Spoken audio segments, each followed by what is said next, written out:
Remember last year when we put in some Bluebird nest boxes with great volunteers from AAA? Whatever happened with those boxes? Did it work? Well, let's find out. Let's open the door and give it a look.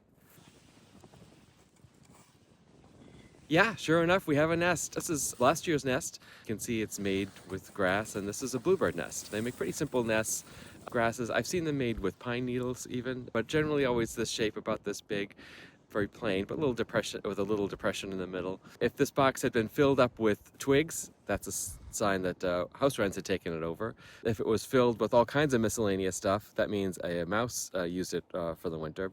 And if there were feathers, that would mean the tree swallow had used this nest, but none of the above, just a simple, straightforward nest. So it's a eastern bluebird.